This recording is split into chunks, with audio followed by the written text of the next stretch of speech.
Agora vamos começar a segunda aula, que é sobre o manejo clínico da dissecção aguda de aorta.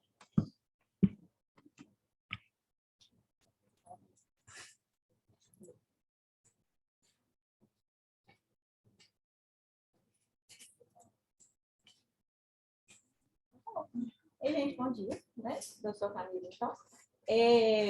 Eu vou falar sobre a dissecção aórtica aguda e, mais especificamente, a gente pensando no cenário de emergência, eu vou falar sobre o manejo clínico que a gente tem para fazer.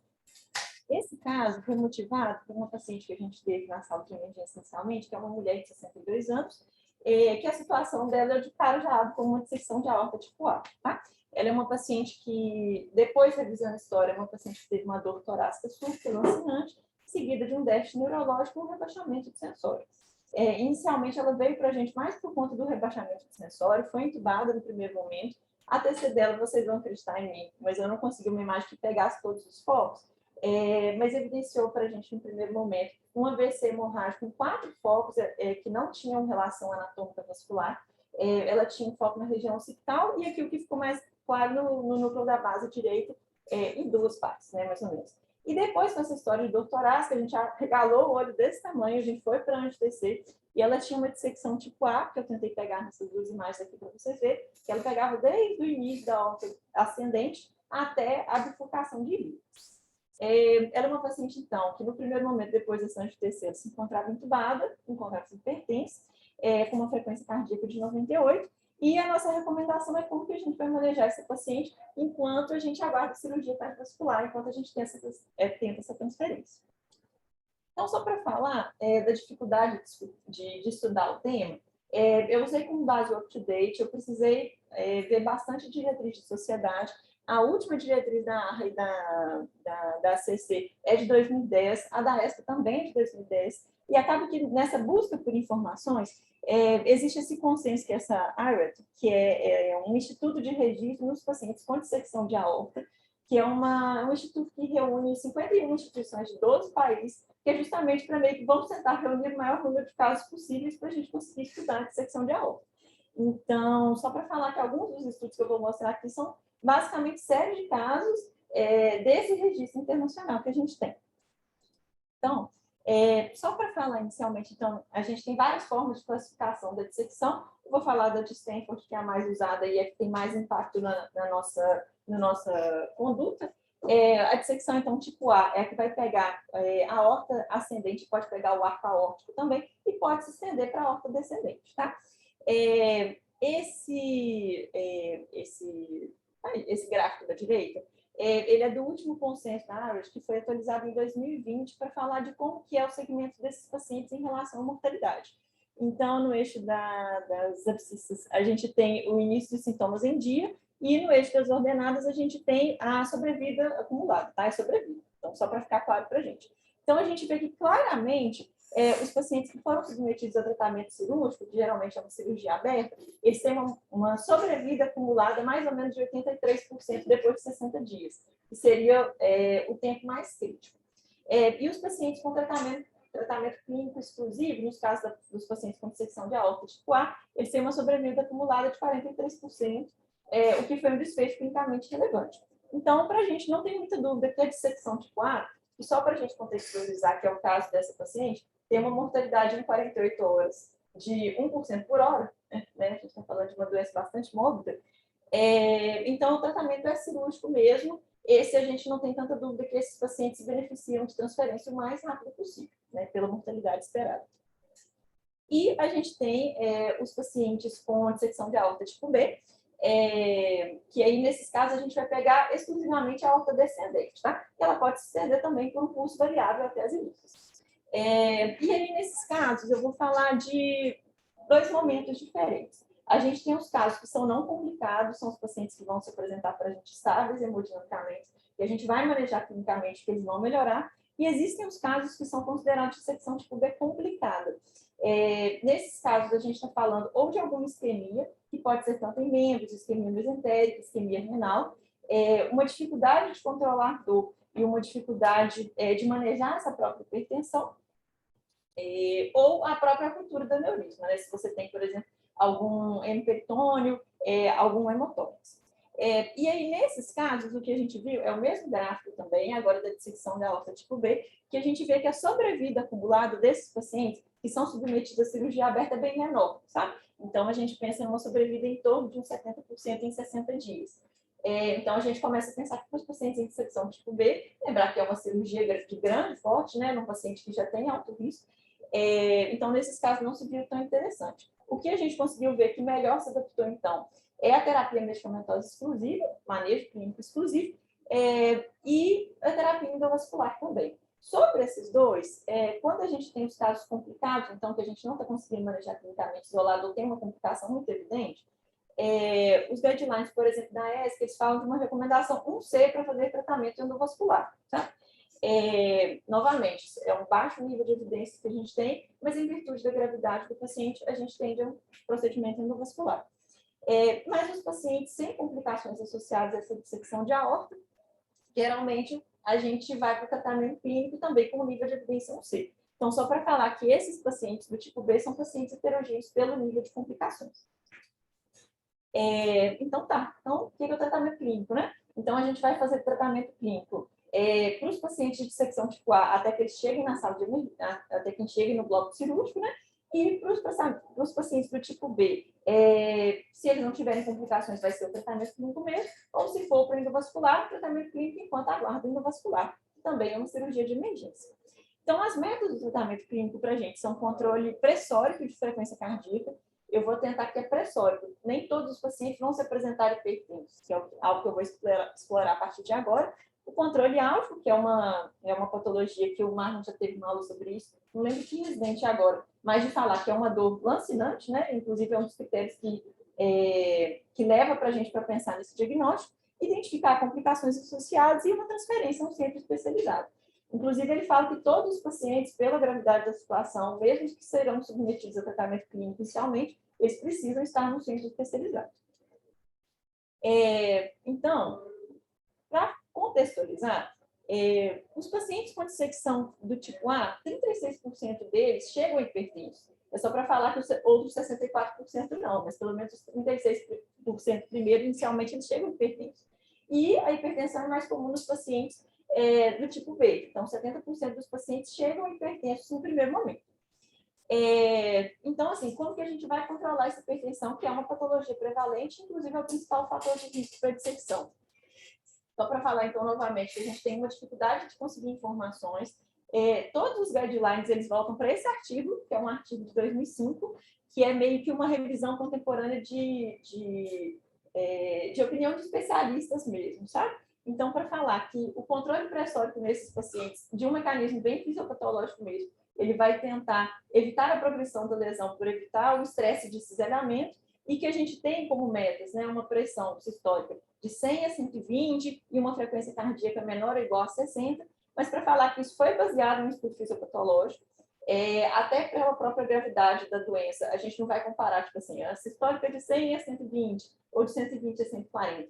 O que eles falam para a gente, o que eles dão de recomendação do especialista, na verdade, reduz a pressão o mais rápido possível para o menor nível tolerado para o paciente, sem que isso cause novo comprometimento do sistema nervoso central ou perfusão de órgãos, tá? Então, inclusive das emergências hipertensivas, é que a gente tem uma das mais urgências de realmente reduzir a pressão e para um controle bem certinho, né? Mas realmente o racional por trás disso não é um racional baseado em estudos. E como é que a gente vai controlar essa pressão, sabe?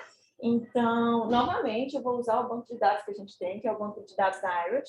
Esse estudo foi publicado em 2010, que ele vai tentar selecionar os tipos de medicações entre si e qual o desfecho da mortalidade desses pacientes a longo prazo, sabe? Então, para falar que a gente conseguiu, foi um estudo multicêntrico, foi nesse banco de dados que a gente tem, se não me engano, eles pegaram 24 localidades, foi um estudo observacional, eles pegaram pacientes que tinham dissecção tipo A e tipo B, e eles acompanharam o manejo inicial desses pacientes e como esse manejo inicial medicamentoso alterou na sobrevida em 5 anos.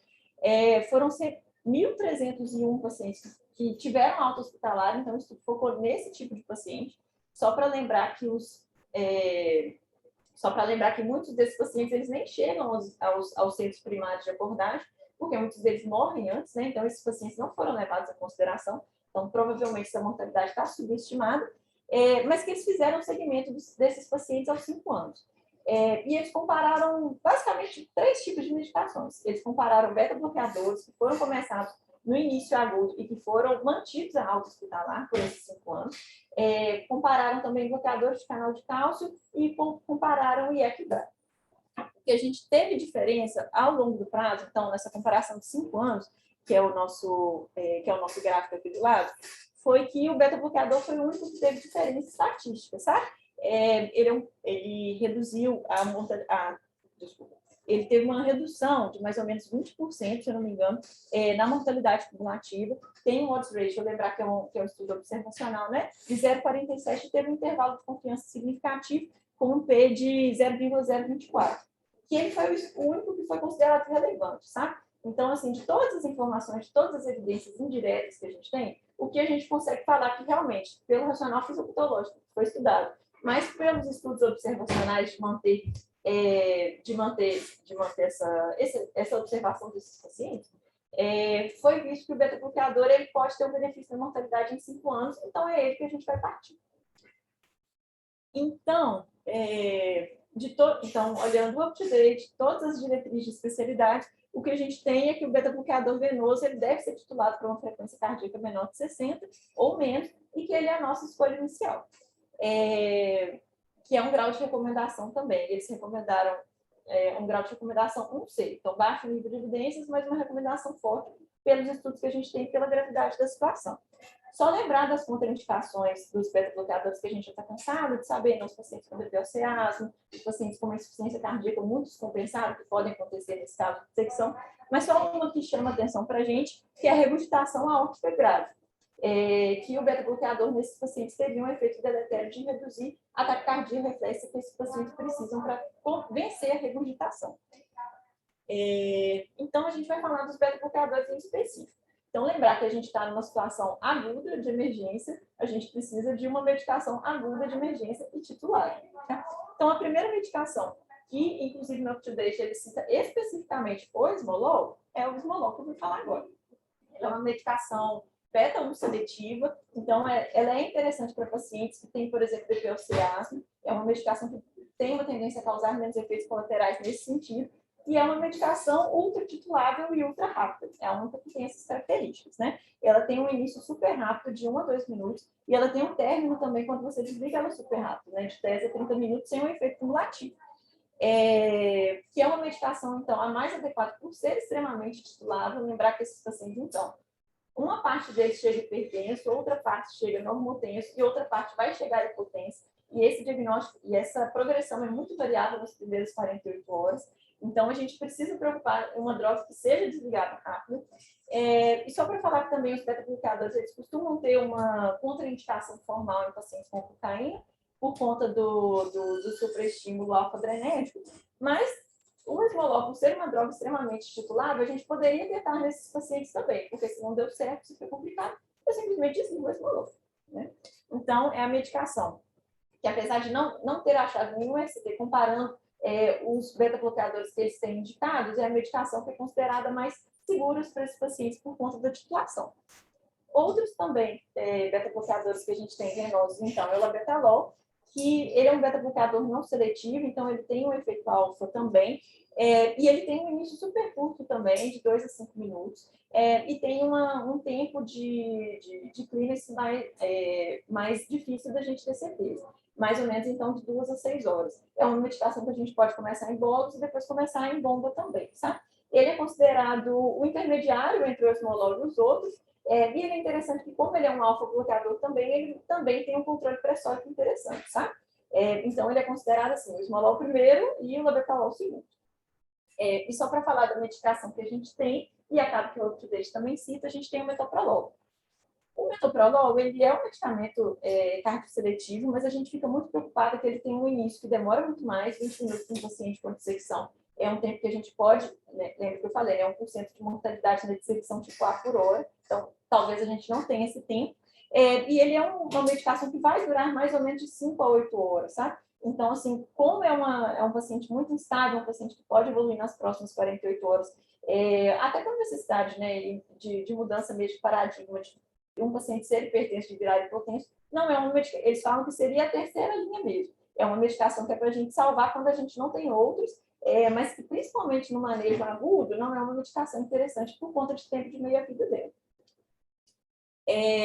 E quando a gente não pode usar beta-bloqueador, também procurei em todas as diretrizes que a gente tem, mas a gente tem no máximo recomendação de especialista. Chega a ser uma recomendação forte mesmo pela gravidade da situação, mas com nível de evidência baixo, de que se a gente não pode usar beta-bloqueador, a gente vai passar para o bloqueador de canal de cálcio não de hidropiridina, também, no caso é o verapamil e o ditiazem venoso, que a gente não tem disponível também, mas pelo mesmo racional de melhorar, de controlar a frequência cardíaca primeiro, para evitar o estresse de cisalhamento.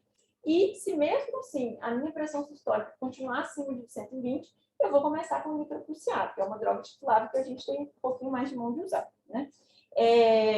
Eles são muito claros nessa ordem, de que assim, não ligue o nitrite primeiro, porque senão você vai fazer taquicardia reflexa, que é um efeito conhecido dos vasodilatadores laterais, e você pode piorar então a sua lesão. Então, a ordem é, comece o beta-bloqueador, um beta-bloqueador titulável. Se não der certo, pense num bloqueador de canal de cálcio titulável também.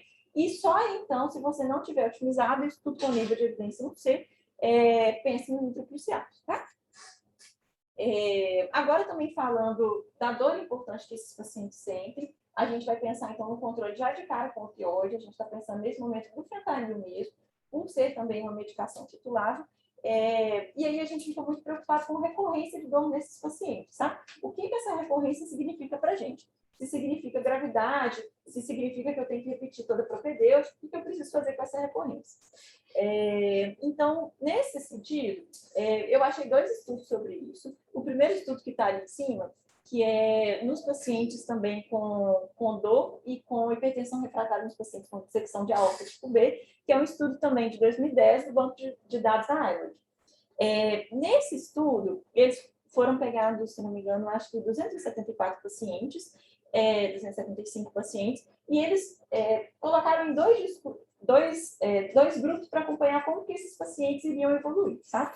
Então, eles dividiram no grupo de recorrência de dor durante a internação hospitalar, independente do tempo que ela durasse. Então, uma recorrência de dor que eles conseguiram 69 pacientes, e nos pacientes sem recorrência de dor, que foram 296.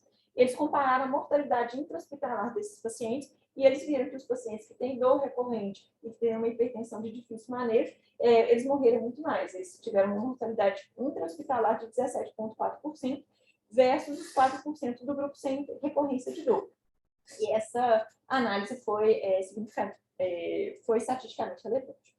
Então, nesse caso, a Harvard já recomenda assim, se você tiver, isso com centro especialista novamente, mas se você tiver um paciente que está tendo recorrência de dor, que está tendo uma hipertensão de difícil controle, mesmo com terapia otimizada, considera tratamento endovascular. Eles são bem mais invasivos com isso. Lembrando que eu estou falando da dissecção tipo B, né? Porque a dissecção tipo A já vai para a cirurgia direto. Só que o UpToDate, ele cita um outro estudo, que é um estudo de 2001, que foi publicado na American Journal of Cardiology, que também o que significa ter uma recorrência de dor nos pacientes com dissecção tipo B. Então, meio que um grupo semelhante ao do primeiro, e que eles acompanharam 69 pacientes também, e desses 69, 34 tiveram recorrência. Ele falou que todos esses 34 eles foram examinados e foram submetidos a propedêutica adicional, e eles só acharam 2 pacientes que efetivamente complicaram, tá? Então, de todos esses pacientes que repetiram propedêutica, a maioria deles continuou em tratamento clínico na dissecção tipo B.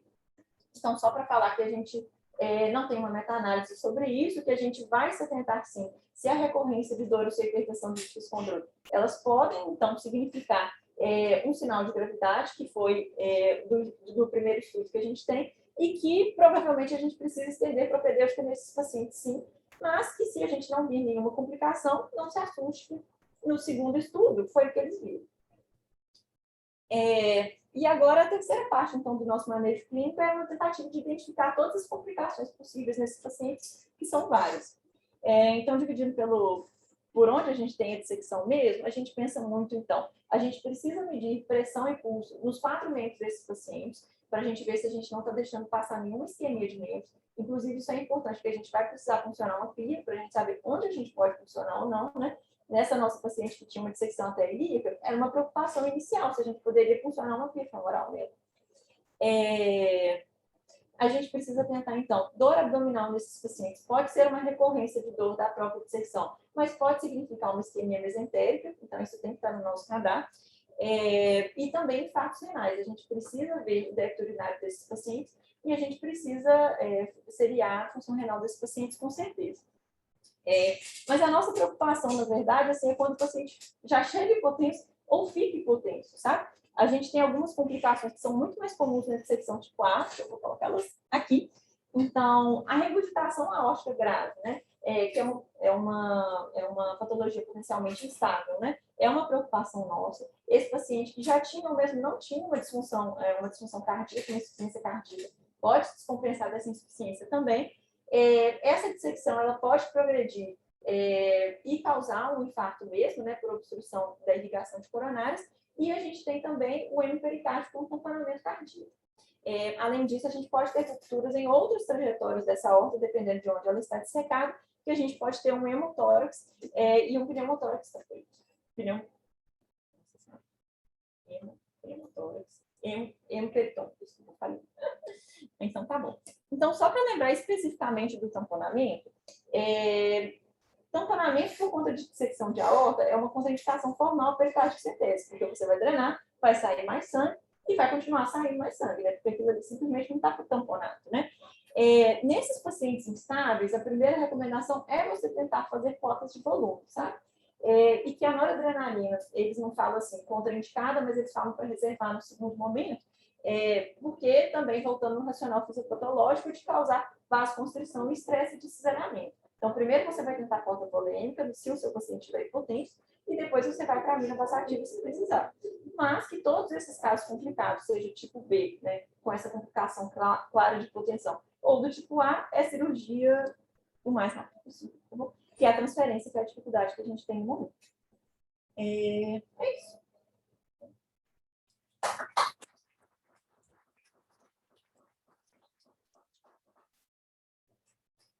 A gente fica rendido ao mitocondriato aqui, né?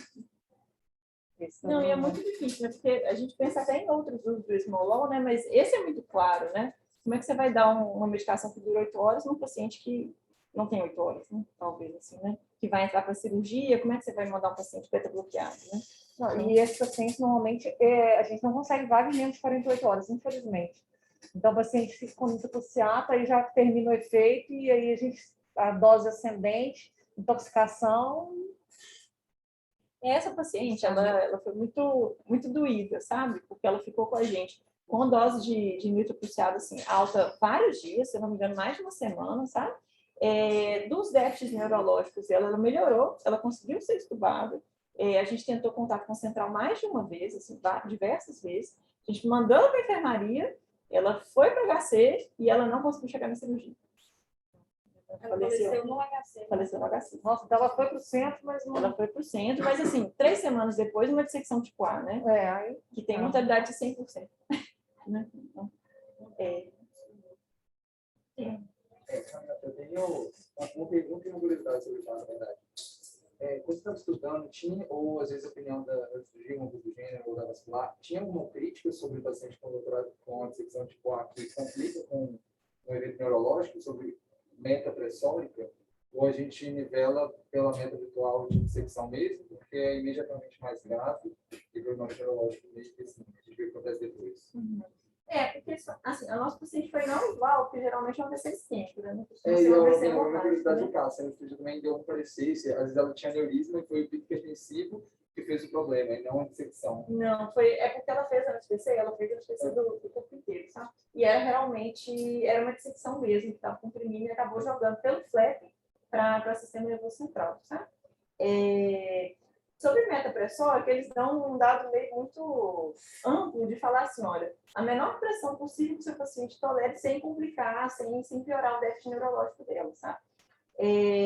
Então, que é uma coisa meio que a gente vê também em outros pacientes com AVC, sabe? Se você faz um controle pressórico rigoroso e o paciente piora déficit, se o paciente, por exemplo, tem AVC hemorrágico clipado, você pode ser um pouquinho mais permissivo nesse controle pressórico, né? Aqui é mais ou menos do mesmo jeito. Ela tolerou essa história em torno de 120, sabe? Que foi a nossa meta mesmo que ela manteve. Mas o último consenso que eu li, assim, até da IRID, é que eles falavam tipo assim, olha, é muito grave, piora muito o prognóstico, mas isso não é motivo para não fazer cirurgia. Então, assim, você tem que submeter os pacientes à cirurgia porque é a chance que eles têm. A dificuldade vai ser igual esse paciente, eles vão estar entubados, né? Assim, a maioria deles, no início. O paciente que secou, tipo, fez um evento neurológico. Muitos vão estar entubados, então vai ser difícil a gente ver o DASH clinicamente, né? Mas pelo que eu já li, é mais a questão de controle pressor do que mais que matando. Né? Porque você vai matar o paciente primeiro. Provavelmente vai ser dissecção. Aí depois você vai discutir. Aí eu acho que a discussão de como o paciente vai ficar vai ser uma coisa não para as primeiras 48 horas. Aí tem que ver primeiro, né? Por que ela tem um AVC? Tem que estar prático, porque senão vai... A gente, Max, você sabe se a gente já tem... o HC está aceitando mais dissecção, não está? Ou não? A gente ainda está com dificuldade nessa. É difícil. A gente já teve uma vibe de envio para São Francisco, né? É São Francisco, São José, São HC, São Francisco não, é Isoleta agora. Mas o Isoleta é só tipo B, só né? tipo B. O São José é tipo B. HC, que é tipo A. Então a gente só fica rendido ao HC. E uma Tereza também. A gente mandou mensagem para o Madre, sabe? Só que eu nunca vi, assim, ano passado teve parece uma epidemia de dissecção, que teve 4 dissecções em tipo mês, você lembra? Não, foi assim, bizarro. Assim. Aqui, esse...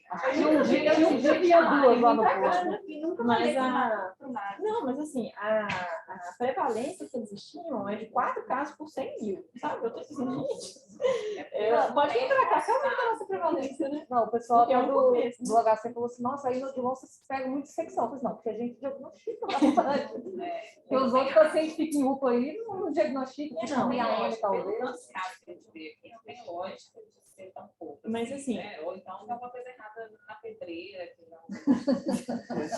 Não, mas cocaína não tá difícil. Não, mas tem condições. Eu acho que as pessoas diagnosticam mesmo. Mas tem uma questão também do próprio consenso, que eles falam assim, olha, todos os pacientes que não chegaram ao centro de referência, eles foram excluídos desses estudos, sabe? Então, assim, com certeza a gente está falando de uma subnotificação mesmo no centro de referência. Né?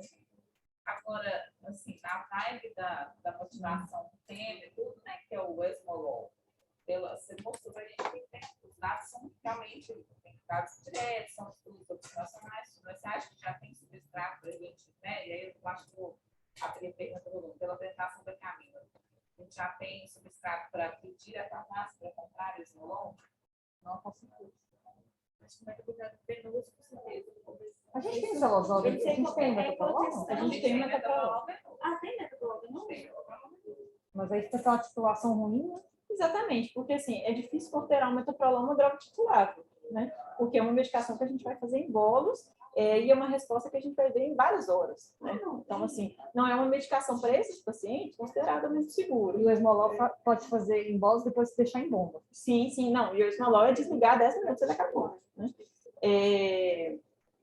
O que eu vi, assim, é interessante, assim, que realmente a gente não tem um nível de evidência, mas, por exemplo, você abre o UpToDate, ele fala, tipo assim, manejo com esmolol, especificamente. Eles não consideram, talvez o lobetalol, né? Mas eles não consideram outros beta-bloqueadores justamente porque eles precisam, o paciente grave precisa de uma droga titulável, né? É o paciente, eu acho que é um dos mais instáveis que a gente tem, né? Como é que eu vou dar uma medicação que tem um tempo de meia-vida de 8 horas? E a gente tem um M aqui até considerável, né? Pois é, aí a gente teria que fazer esse estudo mesmo agora, né? Quanto que a gente precisaria pedir para a farmácia, né? Então, acho que a gente precisaria ter já tudo convencido, né? Ou alguém pensa diferente. Isso não só muito de questão de demanda em função do N de casos, além da evidência direta, mas tem a questão de fluxo também. Por exemplo, se nós não somos serviço de referência, nós não temos hemodinâmica prontamente disponível, a gente tem que utilizar o manejo as possibilidades clínicas. Isso. Então, né? Eu acho que teve esse relato de caso, um paciente que ficou pendurado 3 semanas até eventualmente chegar e falecer no centro de referência. Será que talvez ela não tivesse tolerado um pouco melhor o fluxo se tivesse medicações melhores? Então, acho que pedir para comprar vale a pena. Né? Então, agora é a gente mesmo fazer esse estudo. Quanto que a gente precisa, né? Aí, então, isso daí, a partir disso, eles vão ver lá, né? Quanto que custa, com quanto vocês precisam, para ver se o hospital dá conta de padronizar o esmolol e Eu acho que tinha que ser assim, com pedido de compra mesmo, igual o complexo de economia, situações que falam assim, qual que é a indicação absoluta, secção de álcool. Vai ter outras indicações que você vai usar também, igual quando a gente fala do sangramento, né, com o RNI, com o complexo de economia, indicação absoluta, não vai ter dúvida, vai liberar, secção de álcool. Talvez outras vai também usar, né? Eu acho que a estatística vai, porque não é uma indicação até onde eu imagino, a imaginação deve ser barata. Eu confesso que eu tenho que perguntar, mas que eu sei que o roxo tem. Sabe? Então, assim, eles usam para outros lugares, para outros casos também. Eles usam muito para síndrome coronariana, usam para taquicardia, mas, assim, esses a gente eu acho que tem até outras opções viáveis, né? Mas nesse paciente de 1% de mortalidade hora, né? Uma ampola, R$ 73. Uma ampola.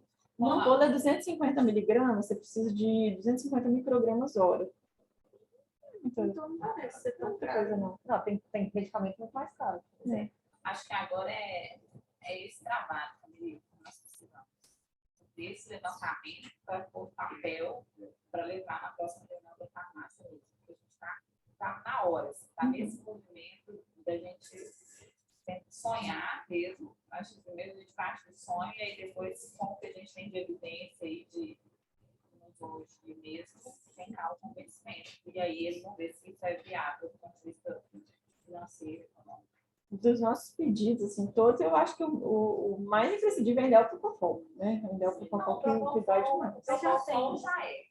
Uhum. Aí é uma discussão diferente. É mesmo convencer de que a gente precisa deles no CPI. Então, aí envolve aqui, a discussão é convencer de que precisa ter. Precisa comprar. Esse é mais urgente, porque está na hora de mudança de padronização do hospital. Entendeu? O outro a gente tem mais tempo. Se está aberto agora o que vocês querem que padronize? E aí a gente tem que convencer de que nosso sonho é viável, sabe? Pode ser viável. Que vai impactar em qualidade. Exatamente. Tudo bem. Vou sair do meu drive. Porque ela é importante, né? Você viu que eu vou assistir online agora de manhã. Só tinha 7 pessoas. Tá bom. Acompanhando, gente. Muito obrigada. Então, gente, até a próxima. Você, tchauzinho.